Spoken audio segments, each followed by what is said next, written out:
Can you see me and hear me clearly? Yes, hello. Hello, how are you? Mm, I'm okay, and you?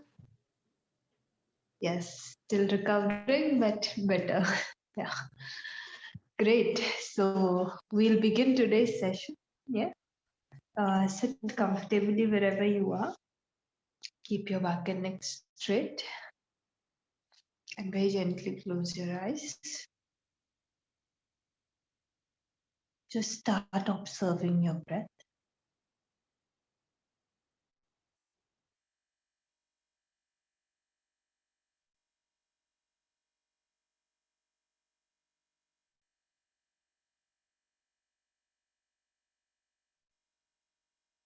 Watch the natural flow of your breathing as you inhale and as you exhale.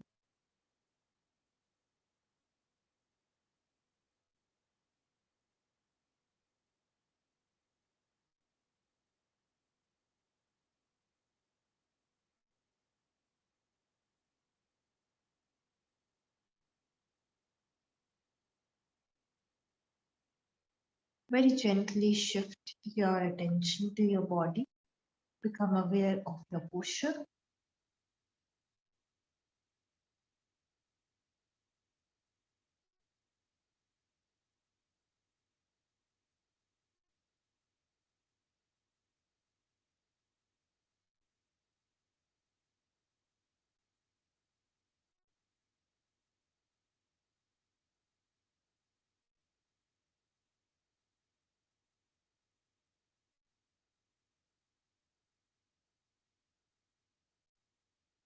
Make sure that you are both comfortable and stable.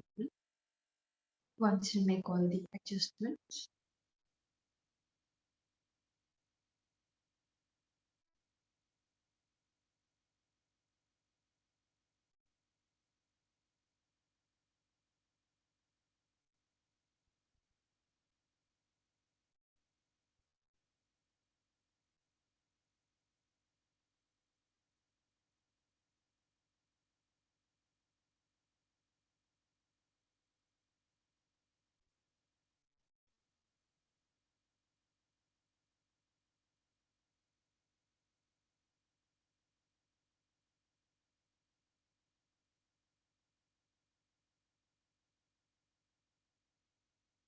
now slowly come back to your breathing and begin the practice of Puraka and Rechaka.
We will open today's session by chanting Om one time, oh sorry, 3 times, followed by 3 Shantis.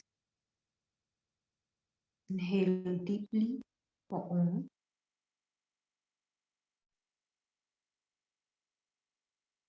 Om.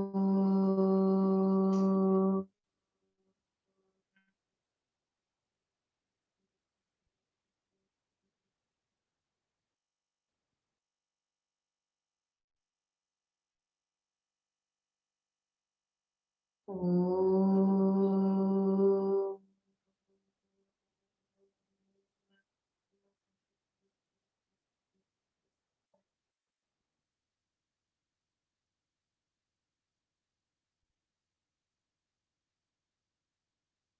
Om.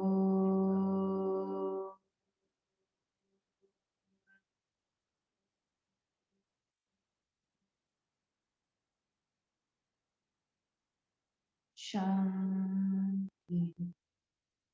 Shanti. Shanti.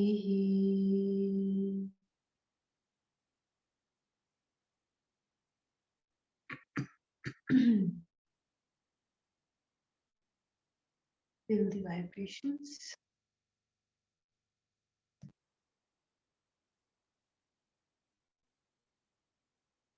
Join your palms together. Now begin to rub your palms together.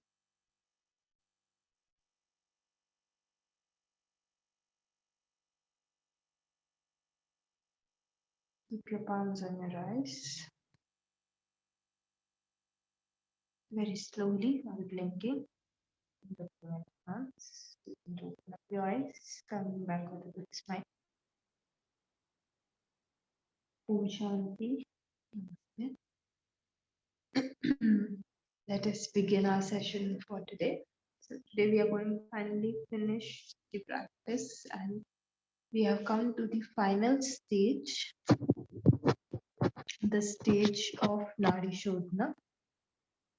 And today I will explain to you how it is different and what is the original practice of nadishodhana, right? So I've already discussed in detail about the meaning of the term nadishodhana, what it means. So just as a review, I will summarize and recap again. Nadis are the energy channels, right, that are present uh, inside our bodies. These cannot be observed just through a mere scan. They are energy channels. They are very subtle in nature. And Shodhana, this term means to purify or to cleanse. So totally, when we put both the practices together, Nadi Shodhana is the practice in which we cleanse or purify the subtle energy channels. There are about 72,000 energy channels in the body. And in order to attain all the benefits of pranayam, we first need to clean the energy channel. It's like cleaning the pipes so that the water can flow easily. So now the practice of Nadi Shodhana as given in Hatha Yogic texts, it says that the yogi has to sit in any posture in which the back and neck remains straight. So generally, whenever pranayama is introduced in Hatha Yogic texts, mostly Padmasana or lotus poses are used to describe the technique. But for us, we can say very safely say that you can sit in any posture in which the entire spine that is going to remain straight. Okay. And then with the right hand, you form the mudra. Again, I have told you all the specifics about the mudras. I'll give you the names and the logic behind forming the mudras also, right? Once you form the mudras, you exhale fully. You gently close the right nostril with the thumb and begin to inhale through the left nostril.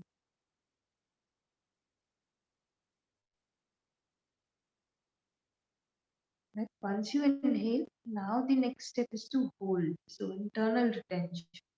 So close both the nostrils.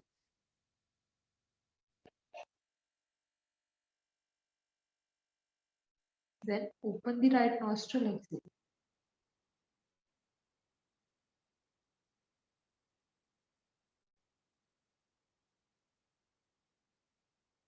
Again, inhale through the right side.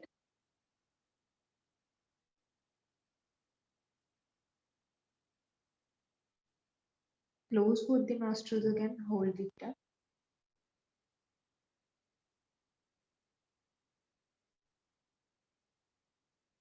Open the left nostril and exhale.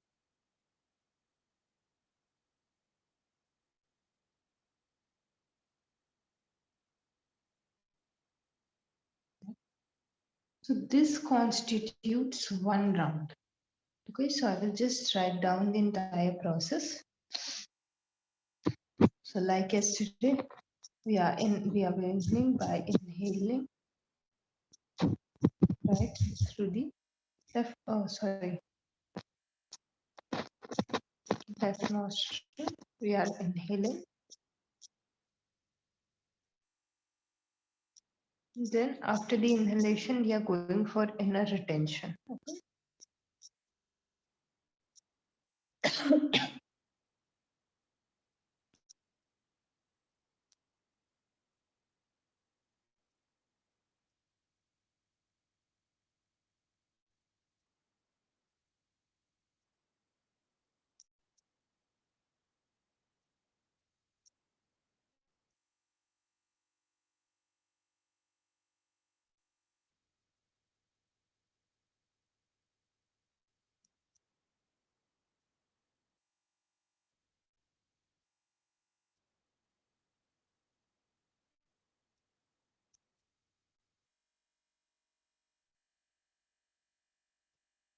Yes, I have written the entire thing down for you so that there is no mistake. Okay. So first we start from the left nostril, left side. Sorry. We start from the left side, and from the left side we begin to inhale like I demonstrated, right? We begin to inhale. Then I closed both the nostrils, right? So this is new for us. So earlier we were switching, right? Now we have closed both the nostrils. Okay? So we close both the nostrils and hold both the nostrils so that air cannot escape the system. So this is again internal retention. If you remember from the beginning classes, I told you there are two forms of retention: internal retention and external retention. So the original practice of nadishodhana has what? Just the internal retention. Okay, this is the original practice. Then we exhale through the right side. So right is associated with the exhalation. After you have held the breath, then you open the right nostril so that the air can flow out. Then you again begin to inhale through the right side. Okay. Once you have inhaled, again you will hold the breath inside, and then you will open the left nostril and give way to the exhalation. Okay, so basically there are only two times we are doing the holding, when immediately after inhalation. So you will notice this thing, that immediately after inhalation, both the holding processes are given after inhalation. So we are doing internal retention. We could have also gone for the external retention, but we chose not to go for that, right? In the original technique, external retention is not there, only the internal retention is there. So you basically keep, for a beginner, you keep the ratios equal. Okay, so if I'm taking 5 seconds to inhale, I will hold the breath for 5 seconds. Then I will take again 5 seconds to exhale. And then I will again inhale for 5 seconds, hold for 5 seconds, exhale for 5 seconds. So keeping the ratio equal is very essential for the beginner. And as you advance, you can work towards first increasing the exhalation, right? I told you exhalation has to be longer than inhalation. And then you can also increase the time of the retention, right? What most people do when they are asked to retain, they force the retention. Okay, so you have to come to this stage gradually. When now when you are holding, there is no force. Most people, when they are asked to retain the force and they cause damage to themselves, the work of retention is not to cause damage to you. It is to aid you in your pranayam or your, for in this case, the pre-practice. So if it is causing more burden into your cycle, if it is causing lot more burden, means you are not ready for retention. So you should not go for this practice. Okay. So this totally depends on the student, for how long they have been practicing, how much control they have over their breathing. There are multiple factors that are included when one goes for the practice of nadishodhana. Right. So let's discuss a little bit about the retention part. Okay. Now I have been teaching about retention since the beginning only, but in no practice have we actually practiced it. So today is the first time that you are going to experience what the retention looks like. Okay. Retention has its own logic and it has importance in the practice of especially pranayam. In fact, pranayam includes all three stages: the practice of Purak, practice of Kumbhak, and the practice of Rechak. All three cycles are included in the practice of pranayam, and in our case, this is the pre-practice for pranayam. So over here also, internal retention has come up, and it enhances the practice. It enhances the quality of the practice. Okay. So why retention? Let's come to this thing. So when I'm talking and explaining the science behind retention, I am only talking currently about the internal retention. Okay, so don't confuse it with external retention. There are some differences that the external retention will have from the internal retention. Okay, so specifically in this case, when you retain the breath in, when you hold the breath inside after inhaling, what is happening? You are giving a pause in the breathing. Okay, now what happens when you give this pause on a biological level? Right? So you know that as the air moves down and in, it reaches your lungs and then it branches out. So when it reaches the lungs, it goes into the individual, like to the very, very small parts, right? And finally, the exchange of gases that takes place in the alveoli, right? In anatomy classes, you will cover more of this, so don't worry. Basically, all you need to understand, there is a sac, okay, at the end where the gaseous exchange is taking place, right? So all the blood vessels, they are basically connected to the air sac, and due to a process called osmosis. Okay? Osmosis is nothing but if there is more of one thing here and less of one thing here, something is dividing both of them.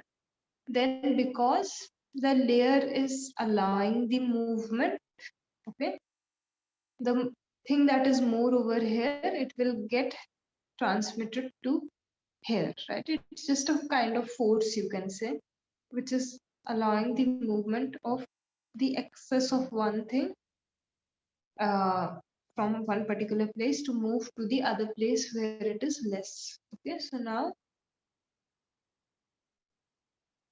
when we specifically talk about the exchange of gases, when you inhale, the oxygen is much more in the air, in the alveoli, right? And the blood vessels, what are they doing? They are bringing deoxygenated blood, or blood in which the carbon dioxide is more. And at this point of time, because there is the, membranes, they get very thin. Okay, so direct movement is possible, right? So because of this difference, sorry, because of this difference, the gaseous exchange takes place. Now the carbon dioxide which is there in the capillaries, it will move to the alveoli, and the oxygen that is there in the alveoli, it will move to the capillaries. Right now, capillaries will again take that oxygen to your body, and the carbon dioxide that is there in the alveoli, it will move out of the system, right? So like the breath came in, when the breath goes out, the carbon dioxide moves out. Okay, so this gaseous exchange is taking place in every cycle of breathing. All right. Now, what is happening when you breathe? Okay. When you put a pause, when you put a retention, and not any retention, internal retention, You have inhaled the oxygen properly, okay, because you are already doing puraka, not involuntary breathing. You are taking the time to breathe and you are consciously aware of that breathing.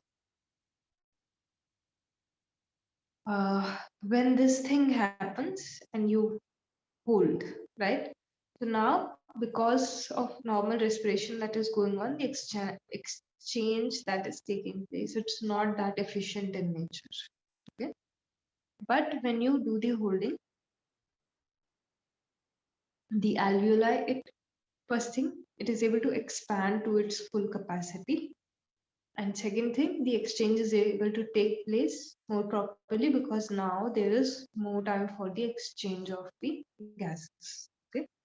So now the same movement is taking place, but it is given more time. So the first benefit or the one of the most important benefits of Kumbhak is that the gaseous exchange it takes place much better, right?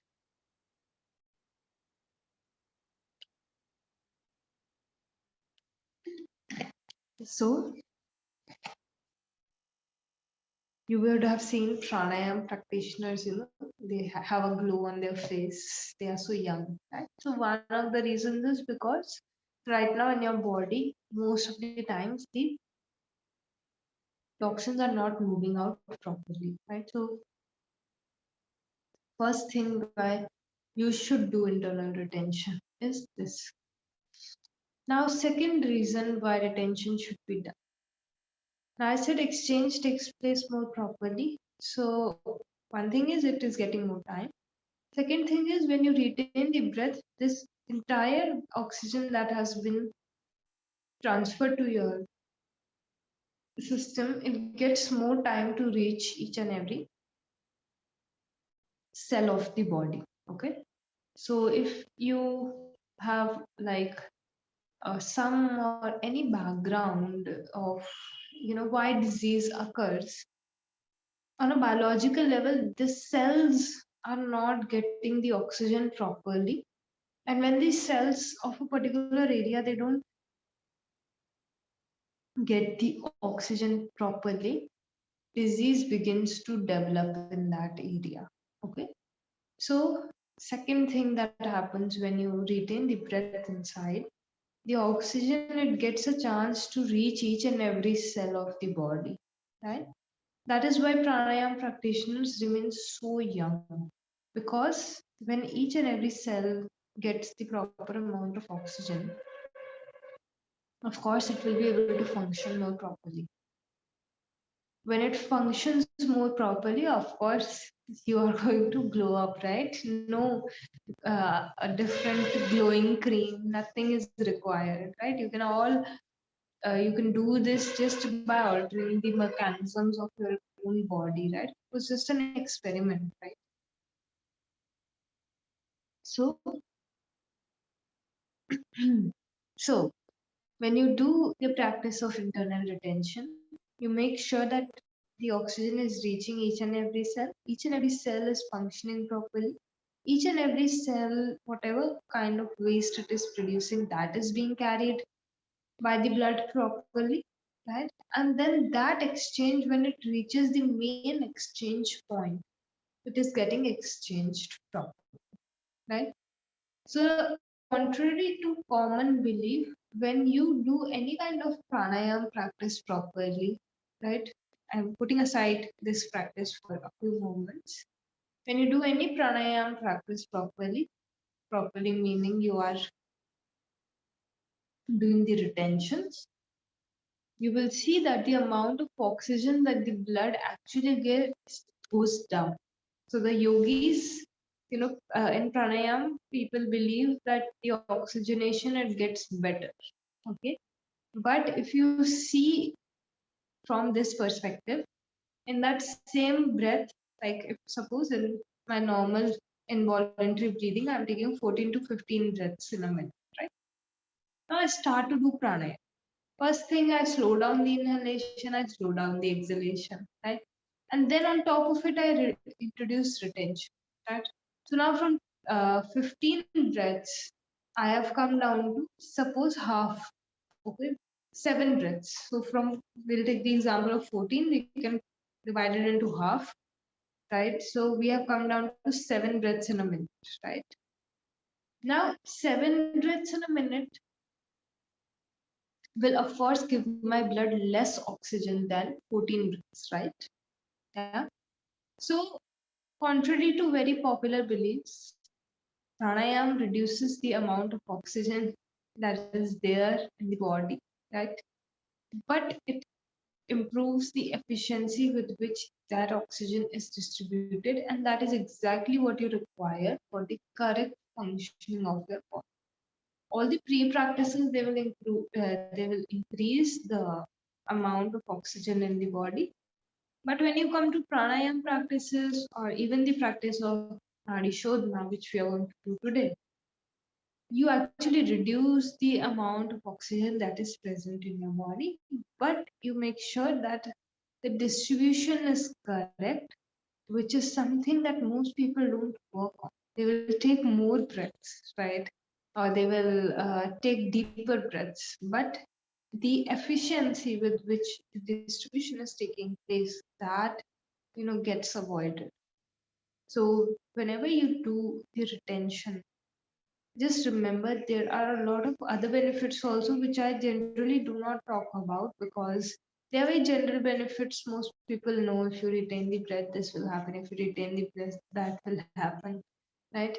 But these are two very common mechanisms that actually take place when you are retaining the breath, and hence you need to know about it, right? So now you are aware of the technique, how you have to do it. Inhale and then hold, exhale, then again inhale, then hold, and then exhale, right? To alternate between the nostrils when you do this thing. Let's come to the contraindication. So, of course, all the contraindications that I have mentioned so far, they are applicable. Okay, so all your people who have depression, people who have cough, cold, fever, of course, they will not be able to do these practices, right? And specifically in the case of retention, heart patients are like completely they are out of the list. Okay, you cannot make a heart patient practice retention. It could be any pre-practice or practice, but retention is very, very harmful for them. So in case of heart patients, avoid retention. Let me come to the benefits. So Nadi Shodhana has immense benefits. Yesterday we discussed a series of benefits. When you begin the retention, you manifold the already existing benefits. First thing. Okay, so I will not repeat myself again when I tell the benefits, but you will increase their impact when you introduce the practice of retention. Okay. Nadi Shodhana is said to be one practice that if you do correctly and if you do it for like you practice this properly, you can achieve the goal of pranayam just through this practice. Okay. So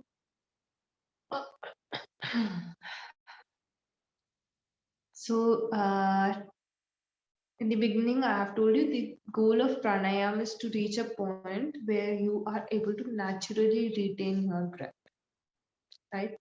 So when you do the practice of Nadi Shodhana, which is again a pre-practice, we are still doing the pre-practices. So pranayam, the main goal of pranayam is the automatic retention. And if you practice Nadi Shodhana properly, maybe you will not even require, right, the practice of pranayam, because through this practice in itself is very, very powerful in nature.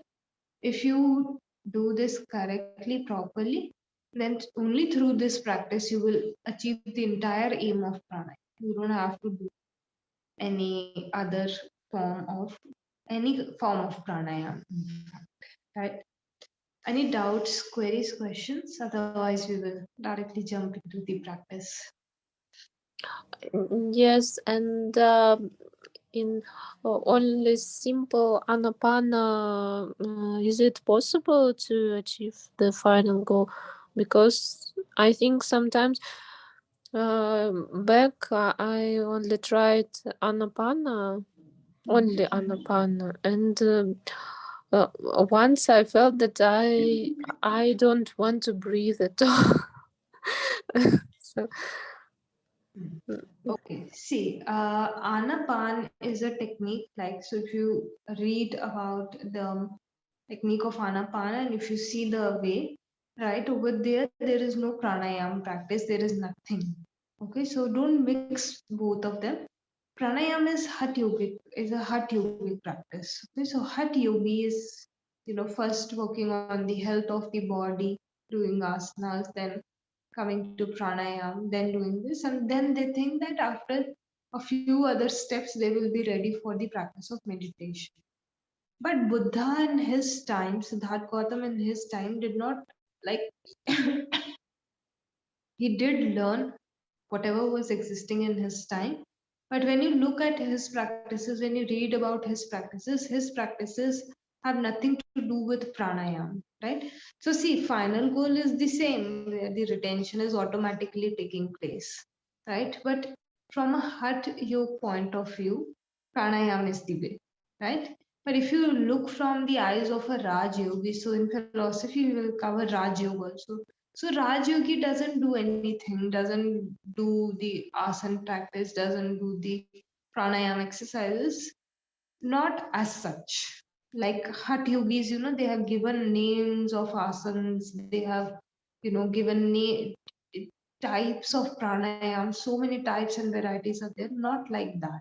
Okay, because their main target is to sit in meditation, and meditation is just about observing what is.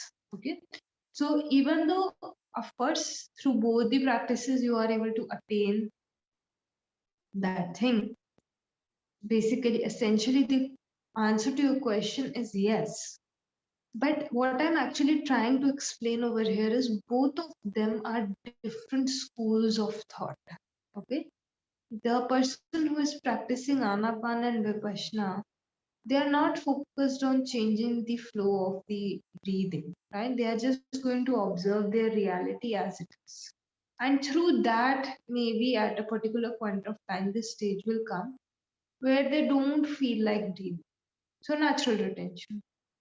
Hatha yogi is, on the other hand, putting so much effort to reach this same stage, right? So, both of them are very different approaches. Okay, you can, depending on what approach you are choosing, you can choose the way, right? So for you, maybe if you feel anapan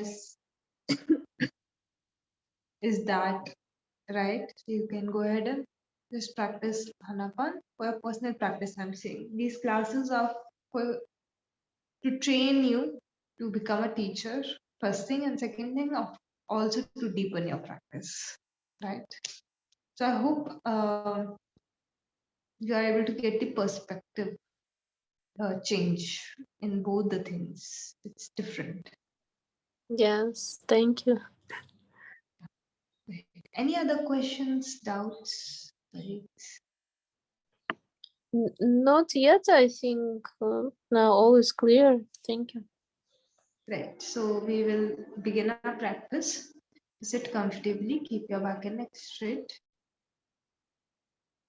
And when you feel ready, very gently close your eyes.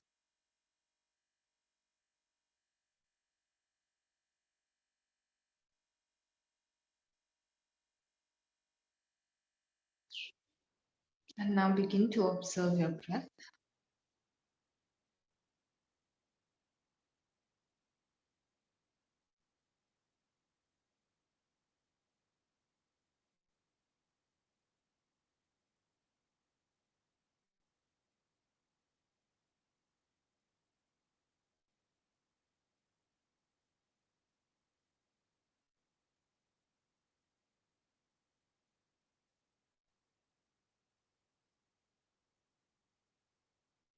Just align your posture.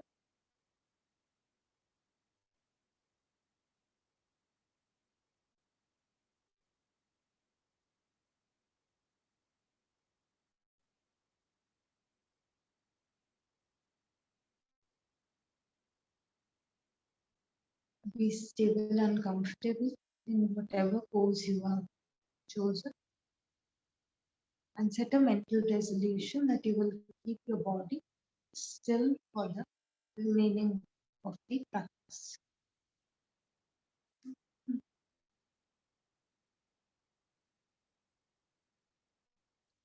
Gently coming back to your breath, going to the practice of Puraka and Dechaka for a few breaths.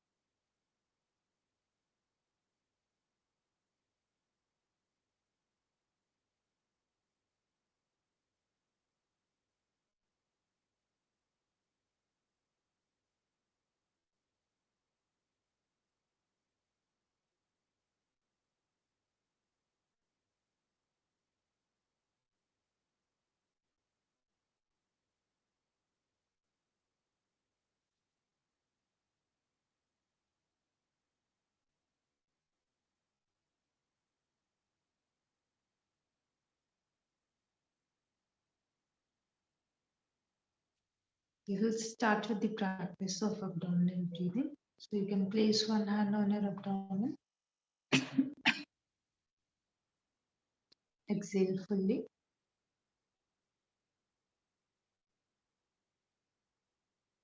As you begin to inhale, expand your abdomen.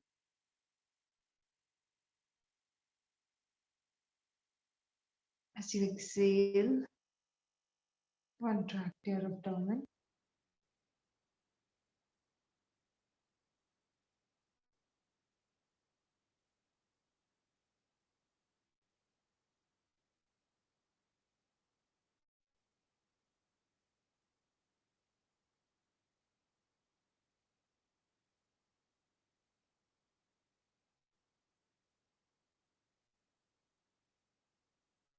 Just continue the practice of abdominal breathing.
After completing one more breath,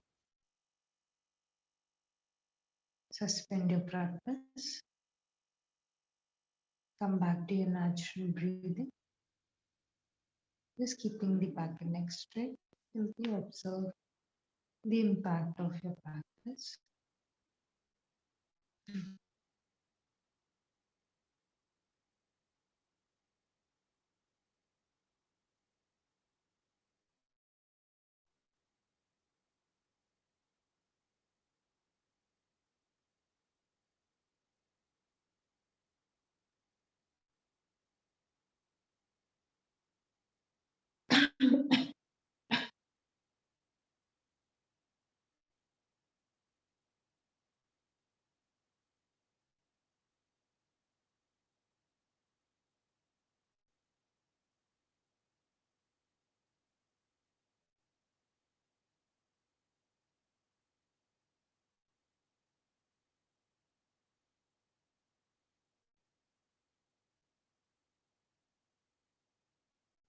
Keeping the back and neck straight, we will go for the pre-practice that we have done 2 days back.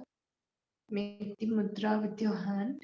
Close the right nostril after full exhalation. Now inhale and exhale just through the left side.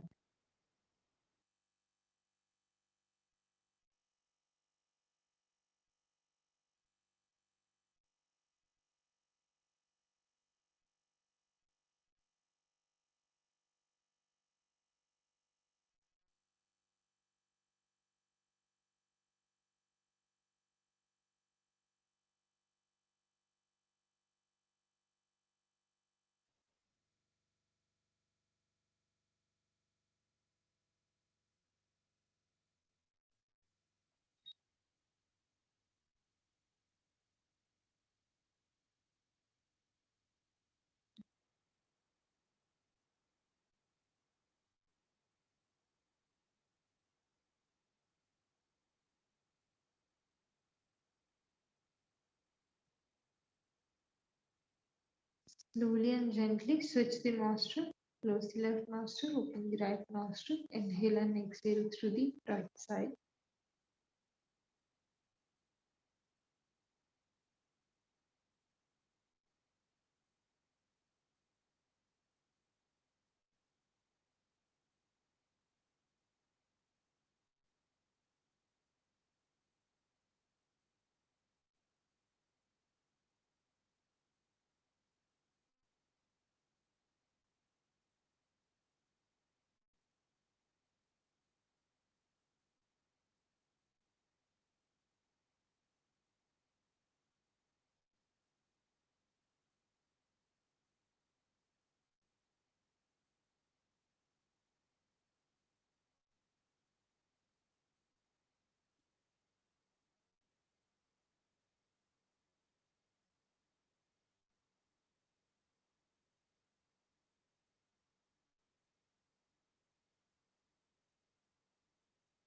After your next exhalation, suspend your practice. Bring your hand down. Relax your hand. And just observe how you're feeling after this.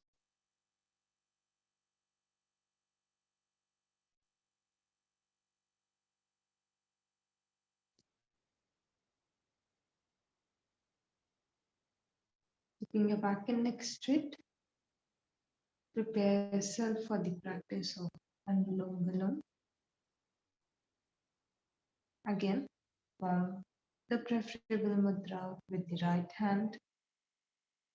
Exhale fully.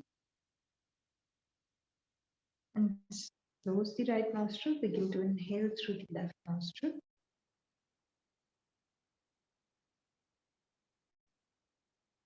Close the left nostril. Open the right nostril. Exhale.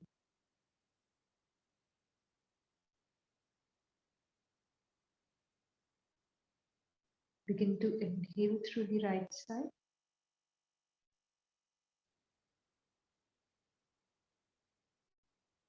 Once you complete the inhalation, close the right nostril, open the left nostril and exhale fully.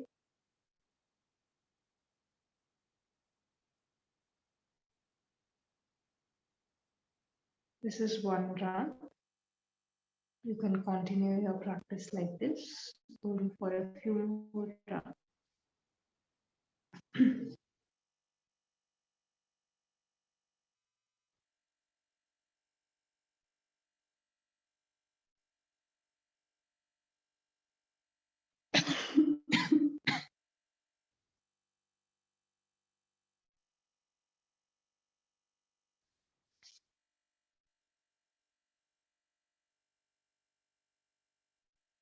Just practice a few more rounds.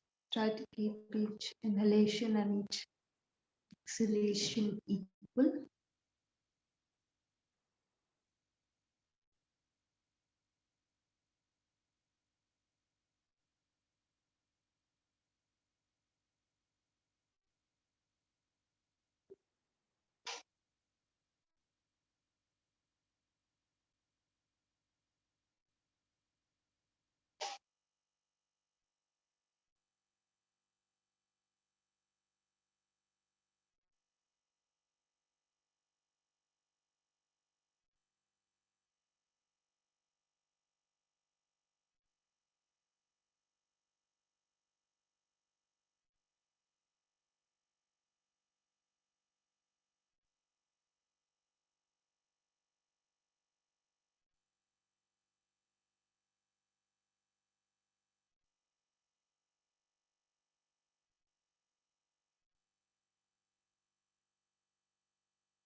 After completing your current round, fully suspend your practice, relax your hand.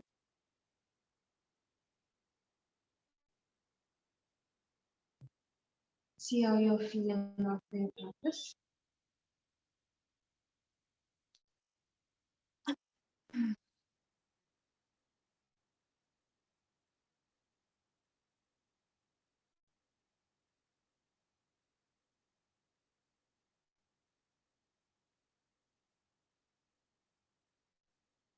We are going to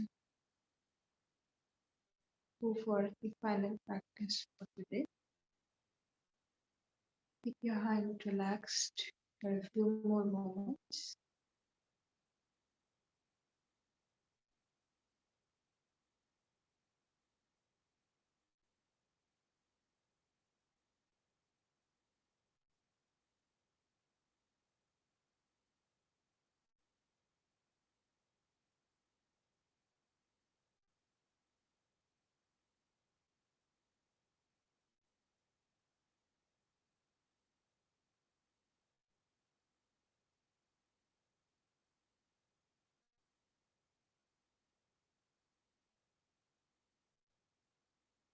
The right hand again firmly preferable mudra. Don't force yourself for the retention. Just try to retain for as much as is comfortable for you. So don't exceed that timeline. Exhale fully. Close the right nostril and begin to inhale through the left nostril. After inhale, close both the nostrils and hold the breath.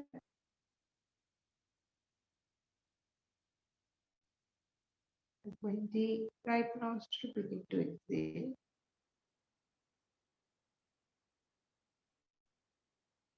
Keep the exhalation controlled. Now again, begin to inhale.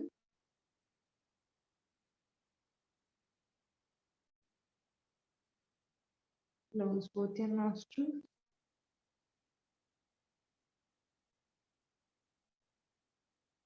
Open the left nostril, begin to exhale.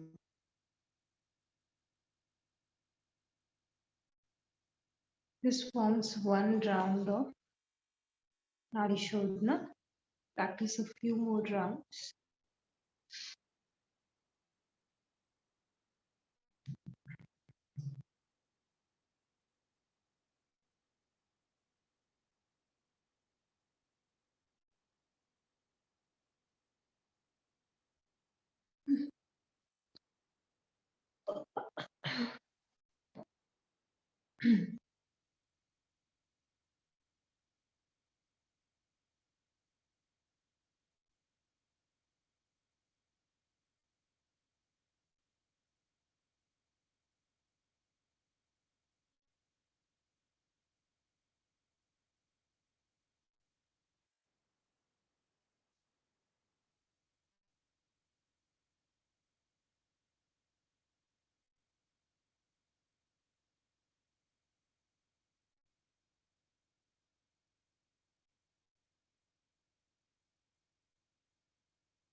Just go for 3 more rounds.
completely suspend your practice after completing the current round.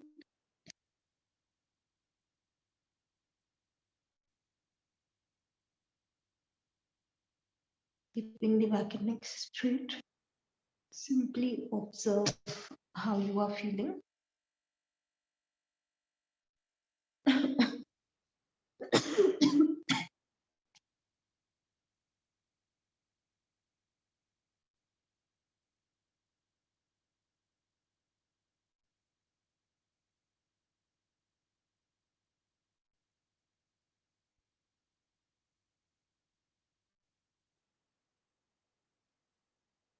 We will close today's session by chanting only one time, followed by Shri Shantis.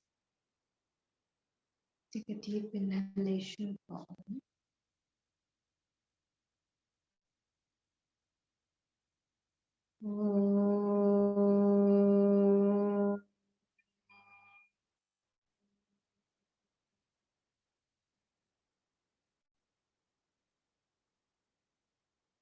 Shanti, Shanti, Shanti.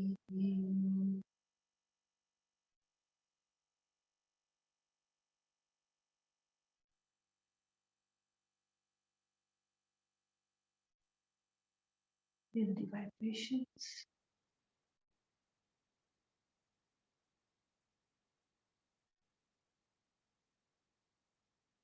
Join your palms together, gently bow down.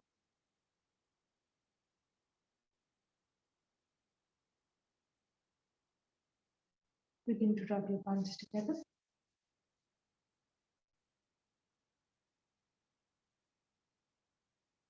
Keep them on your right. We will do this 2 more times. Rub your palms together.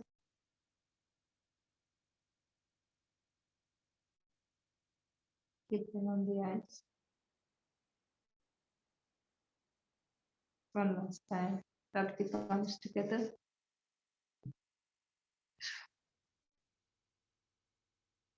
Keep them on the eye.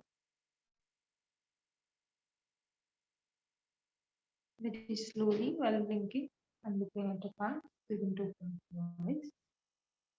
Om Shanti. Namaste to everyone. Any doubts, difficulties, any queries? I don't know. I just feel that my left hand became so cold, and the working right hand is warm. It's okay, don't worry. Were you able to retain the breathing? Yes, I wanted to retain a little bit longer than inhalation. It's okay, go with the natural pace. Don't force the retention. And one hand being cold, one hand being warm, it's okay. Sometimes the body has its own mechanisms and reactions, because again you are putting yourself to a very different practice. So just observe. If this persists, if this stays for the upcoming classes, then we will discuss more about it, right? Okay. Right now, just I think in a few more minutes, the temperature of the cold hand it will normalize. So don't take too much stress or tension, right? Okay. Thank Great. Awesome. Great. I will see you tomorrow. Take care and bye-bye. you. Thank you. Take care. See you tomorrow. Bye.